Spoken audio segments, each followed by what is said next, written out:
поздравям, аз съм Тасен от 236 и днес ще ви покажа новата версия на Minecraft 1.3.2. Ето ги новите неща съм ги сложил в честа, а честа не е ново нещо, обаче ето морков на клечка. Вижте какво прави той.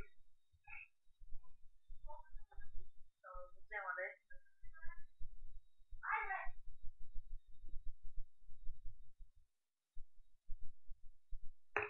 И управлявате животите, на където искате да ходят.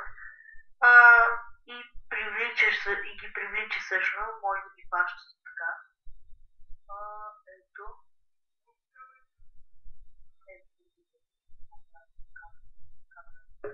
Махеста или обикновен камък. Печен картоф.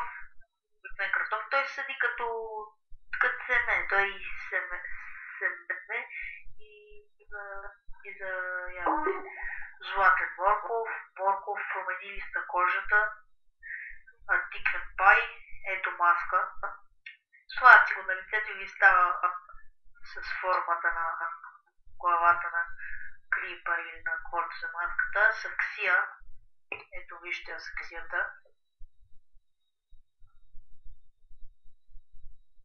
Вижте, това е така, рамка, която казва май посоката, не съм сигурен дали е за това. Точно.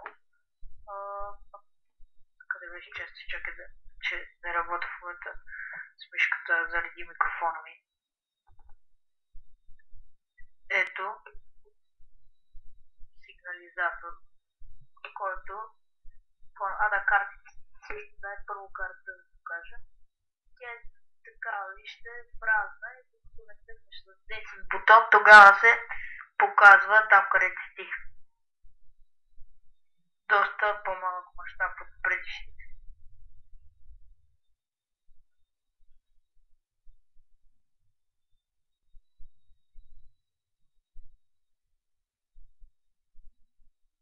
Ето вижте за какво се използва сигнализатор.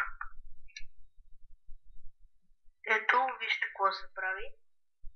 Правите една изложително злато от пирамида на изкъма, отвътре да не е книга.